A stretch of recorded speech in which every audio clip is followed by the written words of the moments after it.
Hospital hospital bed మీద పడుకుని ఉన్నాడు వాడు. 5 లక్షలు తీసుకొని వస్తే బ్రతుకుతాడన్నాడు అని చెప్పారు డాక్టర్స్. అంటే ఇప్పుడేంటి? ఇప్పుడు వాడి జీవితం విలువ 5 లక్షల. ఆ 5 లక్షలు లేకపోతే చచ్చిపోతాడా? నిజంగానా? 18 ఏళ్ళ కుర్రాడు 5 లక్షలు లేకపోతే చచ్చిపోతాడు. ఆ రోజు నాకు డబ్బు మనకెందుకు కావాలో నిజమైన కారణం దొరికినట్టు అనిపించింది. లేదు, అన్నిటికీ డబ్బే కావాలి, నేను ఒప్పుకుంటాను.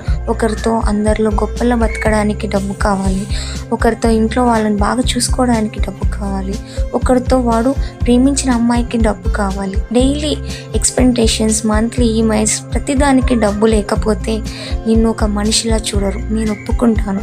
కానీ నీకు కావాల్సినప్పుడు, డెత్ బెడ్ మీద ఉన్నప్పుడు నువ్వు కేవలం డబ్బు లేక కాపాడలేకపోతున్నా అంతా చూస్తూ హాస్పిటల్ బయట ఏం చేయలేక నించున్నప్పుడు లోపల చనిపోయేవాడితో పాటు నీకు కూడా చనిపోవాలనిపిస్తుంది.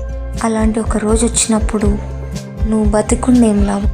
సో డబ్బు నాకు ఎందుకు కావాలి? తిని తిరగడానిక? ఎవడో దగ్గర గొప్పలు చూపించుకోవడం? లేదా నేను ప్రేమించిన వాళ్ళని ప్రేమగా చూసుకోవడానిక? లేదా ఈఎంఐస్ కట్టుకోవడానిక? లేదా ఎందుకు కావాలి? బతికించుకోవడం కష్టం కావాలా మనకు? అది నాకు ఒకరోజు తప్పు కూడా అర్థమైంది. ఈరోజు నీకు అలా అర్థం అవుతుందో కూడా నాకు తెలియదు. కానీ ఆ రోజు వాడు చనిపోయాడు. ఆ రోజు వాడి ఇంట్లో వాడికి కట్టాల్సిన విలువ 2 లక్షలు. ఇప్పుడు నా దగ్గర ఉన్నది ఒకటే ఒక క్వశ్చన్: నీ వాల్యూ ఎంత? దీన్ని పెంచడానికి నువ్వేం చేస్తున్నావు? ఒకసారి అడిగి చూడు.